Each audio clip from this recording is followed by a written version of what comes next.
तो कहानी के शुरुआत में हमें तबाह हुआ दुनिया को दिखाया गया और बताया जाता है कि उस दुनिया की तबाही के पीछे एक बहुत बड़ा मेट्रॉइड था जो जमीन से जोर से टकराया और सब कुछ जलकर राख में तब्दील हो गया। इस तबाही के बाद अब बस इस जमीन पर एक छोटा सा शहर के साथ कुछ सर्वाइवर्स बचे हुए हैं। ये सभी लोग एक चर्च के फॉलोअर हैं, जिस चर्च के पृष्ठ का नाम पेट्रियार्क था। यहाँ के रूल्स बहुत ही टाइट हैं और उस रूल को सभी को किसी भी हाल में मानने पड़ते हैं। उसी शहर में ग्रे नाम की एक विच भी है। विच हर किसी की भी विश को पूरा कर देती है, इसीलिए चर्च के लोगों को लगने लग गया है कि कहीं उनके ही लोग भागकर ग्रे के साथ मिलकर एक नई कम्युनिटी ना बना लें। इसीलिए पेट्रियार्क अपने इन्फोर्सर कमांडर से ग्रे को फांसी देने का हुक्म दे देता है। इन्फोर्सर यहाँ के लोगों के सामने ग्रे को फांसी देती है। उसके पैर के नीचे लकड़ी, जिसके सहारे वो अभी तक बची हुई थी, अपने पैर से मार देती है और जैसे ही इन्फोर्सर वहाँ से जाती है तब यहाँ पर ग्रे अपना जादू दिखाती है। वो इन्फोर्सर के ही एक सोल्जर को हिप्नोटाइज कर लेती है। उसे इल्यूजन दिखाने लग जाती है कि जैसे वही ही उस फांसी पर चढ़ा हो और अपने आप को बचाने के लिए वो अपने रस्सी पर गोली चला देता है। लेकिन सच्चाई तो यह था कि गोली ग्रे के रस्सी पर चली थी और ग्रे फांसी से आजाद हो जाती है। उसके बाद ग्रे उसे दोबारा से एक इल्यूजन दिखाती है जिसमें ग्रे उसके पास आ रही थी। ग्रे को मारने के लिए वो गोली चला देता है, लेकिन देखने को मिला कि असल में ये गोली उसने अपने ही एक साथी को मौत के घाट उतार दिया। यह देखकर इन्फोर्सर उसके पीछे आई और सबसे पहले उसने इस सिपाही को ही मार डाला था। ग्रे के पोजीशन में आ चुका था। इसके बाद इन्होंने घर ग्रे को हर जगह ढूंढा, लेकिन ग्रे इन्हें कहीं पर भी नहीं मिली। ग्रे तो इधर ही कहीं छुपी थी, लेकिन उसने इन सारे लोगों को इस तरह से दिखाया कि ग्रे यहाँ नहीं है और फिर यहाँ रुककर उसने एक एक करके इन्फोर्सर के सभी सोल्जर्स को मारते चली गई। उसने इन्फोर्सर के गले पर जब चाकू रखा तो इन्फोर्सर ने कहा कि मार दो मुझे, लेकिन गला काटने की बजाय उसने उसी को फांसी पर चढ़ाते हुए यहाँ से निकल ली। सीन को यहाँ से सीधा शिफ्ट करके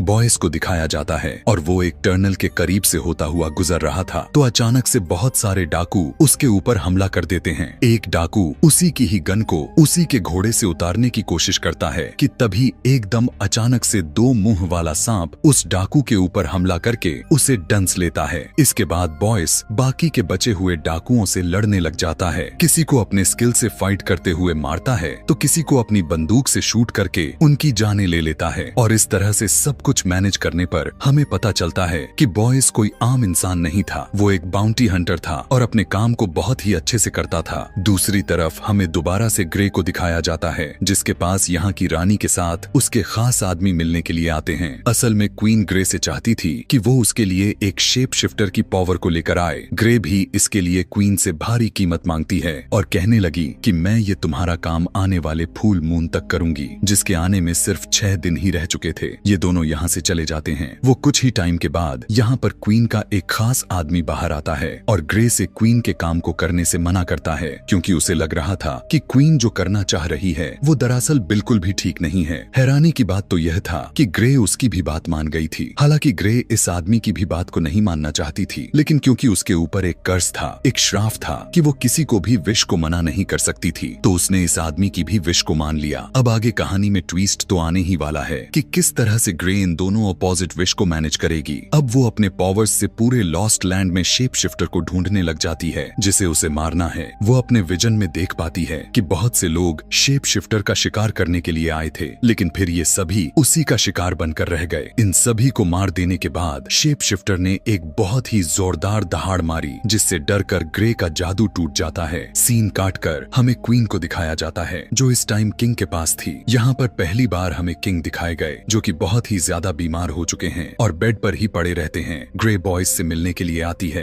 क्योंकि बॉयस यहाँ का सबसे अच्छा हंटर्स था और ग्रे को अपना मिशन पूरा करने के लिए उसे ऐसे ही किसी आदमी की जरूरत थी। वो उसे शेप शिफ्टर को मारने के लिए अच्छे पैसे देने की ऑफर करती है। ग्रे बॉयस के साथ खुद भी द लॉस्ट लैंड जाना चाहती थी, जहाँ पर उस शेप शिफ्टर का बिल है। असल में वो वहीं पर शेप शिफ्टर को मारकर उसकी ताकत को कैद किया जा सकता है। बॉयस पहले ही ग्रे को अलर्ट कर देता है कि ये रास्ता बहुत ही लंबा हो सकता है और इसमें बहुत ही खतरों का सामना करना पड़ सकता है। इस खतरे में कई तरह के डिमंस के साथ टूटे फूटे रास्ते भी होंगे, लेकिन ग्रे किसी भी तरह के इस मुश्किल रास्ते को पार करने के लिए तैयार थी। चर्च के लोग जो अभी भी ग्रे के पीछे पड़े हुए हैं, ग्रे को ढूंढते हुए इस बार पर अटैक कर देते हैं और उनके हाथ लगने से पहले ही ये दोनों वहां से भाग जाते हैं। हम देखते हैं कि पेट्रियार्क को अंदर ही एक खबर मिली थी कि क्वीन भी सीक्रेटली ग्रे से मिलने के लिए गई थी। इससे पेट्रियार्क को ग्रे से डर लगने लग गया था। उसे ये लगने लगा था कि कहीं क्वीन भी ग्रे के साथ मिलकर चर्च के खिलाफ कोई षड्यंत्र तो नहीं रच रही है। इससे पहले कि ऐसा कुछ हो, वो इन्फोर्सर को ग्रे को पकड़कर लाने का हुक्म दे देता है। अब इन्फोर्सर अपने कुछ सिपाहियों को लिए ग्रे और बॉयज के पीछे पड़ जाती है, जो एक खास शहर में पहुंच गए थे। यहाँ पर आते ही ग्रे और बॉयज के दोस्तों के घर पर स्टे करते हैं। यहाँ इनकी बातचीत से हमें बॉयज का पास्ट पता चलता है कि वो इतना अच्छा हंटर कैसे बना था। बचपन में लॉस्ट लैंड के अंदर उसकी आंखों के सामने उसके मॉम डैड को मार दिया गया था, जिसके बाद वो अपने सर्वाइवल के लिए डीमन से लड़ते लड़ते आखिर वो उस शहर में पहुंचा जहां पर इंसान आज भी बस रहे थे। खैर, ये लोग अपनी सफर दोबारा से कंटिन्यू कर देते हैं, जिसके बाद ये लोग एक बिल्डिंग वाले जगह पर आए थे जहां से आगे का रास्ता इन्हें एक केबल से लटकता हुआ बस के जरिए पार करना था। लेकिन जैसे ही इन्होंने ऊपर की तरफ आते हैं तो इनका सामना इन्फोर्सर और उसके सिपाहियों से हो गया। दोनों विरोधी के बीच फाइट होने लग जाती है। बॉयस तो पहले से ही बहुत अच्छा हंटर के साथ फाइटर था। इधर ग्रे भी इनसे लड़ने के लिए अपनी जादुई पावर्स का इस्तेमाल करने लग गई थी। वो सबको हिप्नोटाइज करते ही उनके ऊपर वॉर कर देती है, जबकि दूसरी तरफ बॉयस किसी के ऊपर गन से तो किसी के ऊपर चाकू से धड़ाधड़ हमला करते चला जा रहा था। बहुत लड़ाइयां के बाद उन सभी सोल्जर को मार गिराता है और जब इन्हें लगता है कि अब टाइम आ चुका है तो ये दोनों जल्दी से केबल बस के ऊपर जंप करके जाने लग जाते हैं। लेकिन अभी भी बहुत से सिपाही इनके पीछे यहाँ पर भी आ चुके थे। बस के अंदर भी ग्रे बहुत से सोल्जर्स को मार गिराती है। इनमें फिर से जबरदस्त फाइट बस में ही शुरू हो जाती है, जबकि बस के अंदर बॉयज भी इन लोगों से लड़े जा रहा था। इन्फोर्सर यह देखती है कि ये दोनों तो इनके हाथ लग ही नहीं रहे, तो वो अपने सिपाहियों से इस बस के केबल को काटने को कह देती है। जैसे ही एक केबल टूटा, बस डिसबैलेंस होकर नीचे गिर गई, लेकिन अभी भी वो एक चट्टानों के बीच लटके हुई थे। ग्रे अपने चाकू के सहारे से बस के ऊपर की तरफ आने की कोशिश करने लग जाती है, जबकि बॉयस इन सरकते हुए चट्टानों के ऊपर चढ़ रहा था। लेकिन तभी बस की दूसरी केबल भी काट दी गई और इनके पास जो उम्मीद बचा हुआ था अब वो भी खत्म हो गया। लेकिन वे दोनों अपने चाकू को इस्तेमाल में लेते हुए आखिरकार ऊपर चढ़ने में कामयाब हो गए। यह देखते हुए इन्फोर्सर ने अपनी स्नाइपर को निकालकर बॉयज को शूट करने की कोशिश की, लेकिन स्नाइपर के लेंस के जरिए ही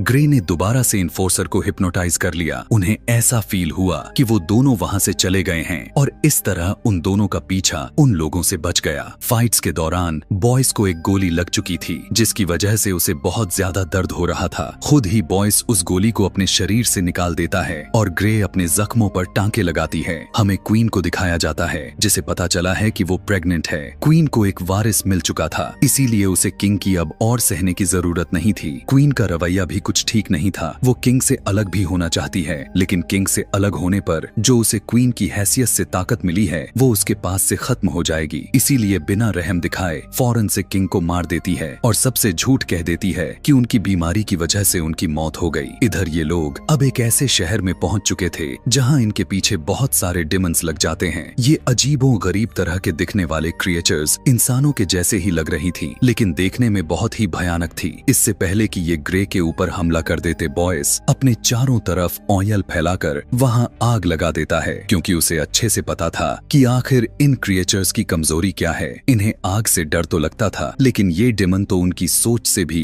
कई ज्यादा मात्रा में थी। वे सभी डिमंस जमीन के नीचे से निकल आए और आग को बुझाते हुए उनके करीब बढ़ने लग गए। अपने करीब आने वाले डिमंस को बॉयस मारने लग गया और इस तरह इतने सारे डिमंस के झुंड से बचे हुए दो इंसानों को देखकर इन सभी डिमंस के लीडर को बहुत ही ज्यादा हैरानी हुई और वो इनके सामने आ पहुंचा।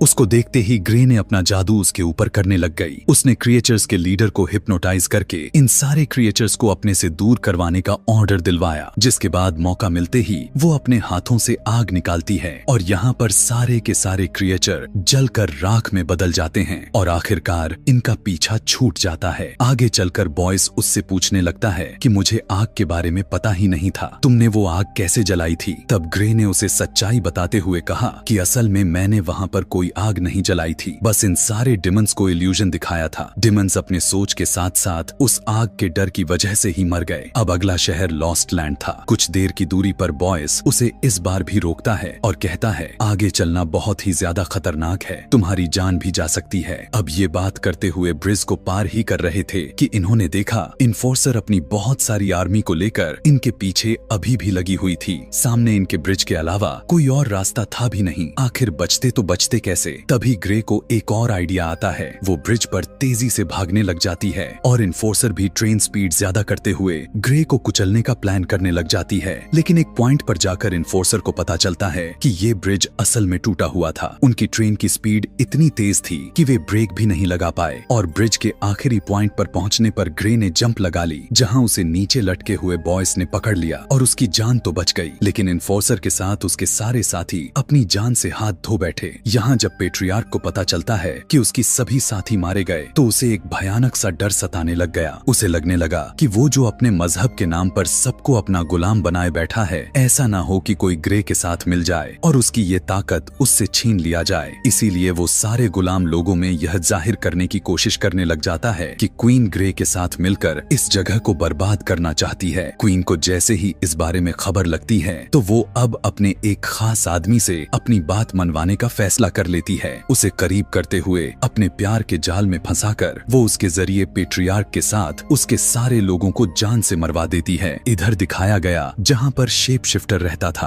अभी कुछ ही देर में फुल मून भी होने ही वाला था। ग्रे ने देखा कि यहाँ पर बहुत सारे ह्यूमन स्कल्स रखे हुए थे। बॉयस ने बताया ये सभी उन लोगों के स्कल्स हैं जो शेप शिफ्टर का शिकार करने के लिए आए थे। अभी भी सोच लो, वक्त है। लेकिन यहाँ पर भी ग्रे उसकी बात को टाल देती है। ग्रे अपने उंगलियों में बड़े बड़े चांदी के नाखून के नुकीले लगाने लग जाती है। उसे पहनकर बॉयस के साथ एक बहुत ही बड़ा राज रिवील करती है और कहने लग जाती है कि तुम्हें क्या लगा कि मैं नहीं जानती? मैं जानती हूँ कि तुम ही वो शेप शिफ्टर हो। मैं इस बारे में पहले से ही अपने जादू से पता लगा लिया था और मैंने ही तुम्हें इस काम के लिए इसलिए हायर किया क्योंकि तुम यहाँ रहते थे, इसीलिए तुम मुझे यहाँ तक सेफली पहुँचा सकते थे और तुम्हें यहाँ तक लाने का मकसद ही यह था कि तुम्हारी ताकत लेने के लिए तुम्हें तुम्हारे जगह यानी तुम्हारे बिल में लाकर मारना जरूरी था। फुल मून होते ही बॉयज भी उसी के सामने ही शेप शिफ्टर यानी एक भेड़िए में तब्दील होने लग जाता है। इस भेड़िए के रूप में आते ही बॉयज की ताकत बहुत ज्यादा मात्रा में हो जाती है और वो ना चाहते हुए भी ग्रे के ऊपर तेजी के साथ हमला कर देता है।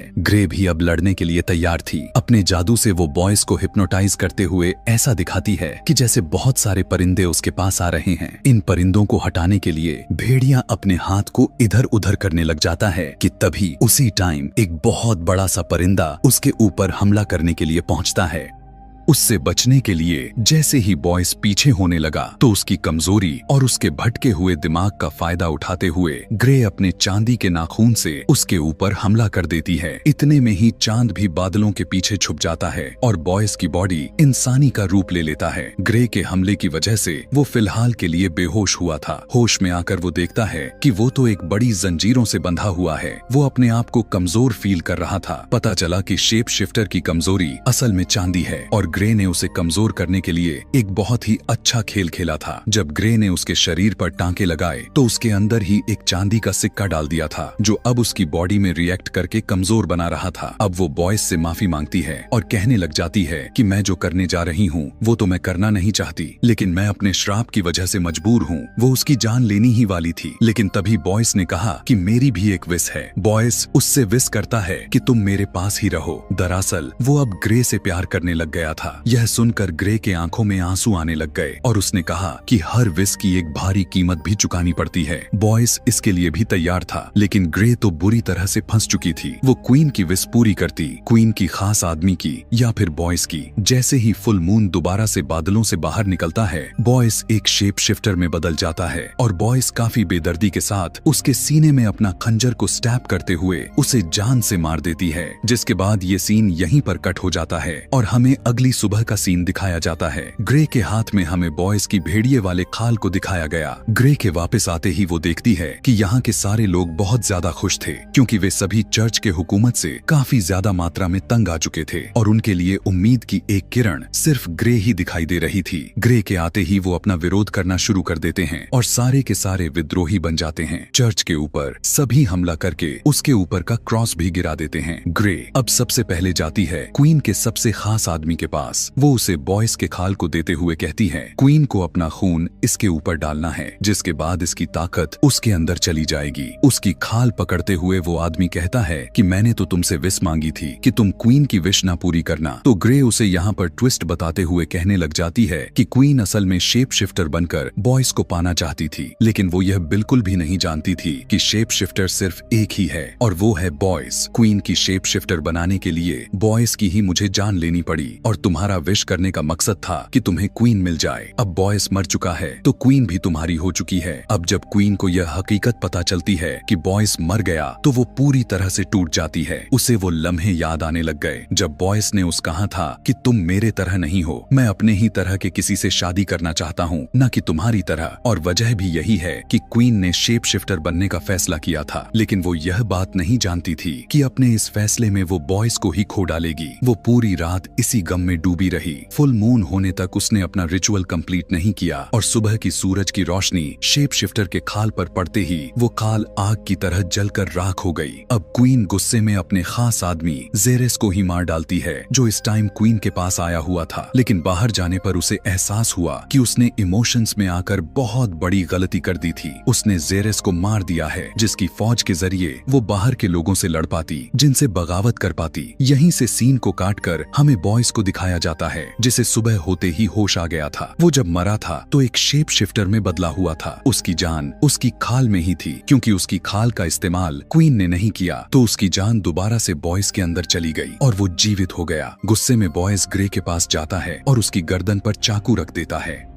वो उससे सवाल करते हुए पूछने लगा कि तुमने आखिर मुझे क्यों मारा, हालांकि मैंने विश भी की थी कि तुम मेरे पास ही रहो। ग्रे उसे सच्चाई बताती है कि मैं फ्यूचर पहले से ही देख चुकी थी। मैं जानती थी क्वीन तुम्हारे पास रहने के लिए ही एक शेप शिफ्टर बनना चाहती है, जबकि क्वीन का खास आदमी भी उसे चाहता है। मैंने फ्यूचर में देख लिया था कि क्वीन तुम्हारी मरने के गम में अपने ही एक खास आदमी को डालेगी और तुम्हारी खाल नहीं उड़ेगी, जिससे तुम्हारी जान तुम्हारे अंदर वापस आ जाएगी। इस तरह से क्वीन के साथ उसके खास आदमी की और तुम्हारी तुम तीनों की विशेष पूरी हो जाएंगी। बॉयज यह जानकर बहुत ज्यादा हैरान हुआ और खुश भी था, क्योंकि अब ग्रे यानी जिससे वो प्यार करता था वो उसके साथ रहने वाली थी। यहीं से ये दोनों एक साथ निकल जाते हैं अपने एक नए मिशन के लिए और यहीं पर ये कहानी, ये मूवी भी खत्म हो जाती है। ऐसे ही और भी मूवी एक्सप्लेनेशन वीडियोस देखने के लिए कमेंट में नेक्स्ट लिखना ना भूलें। Thanks for watching.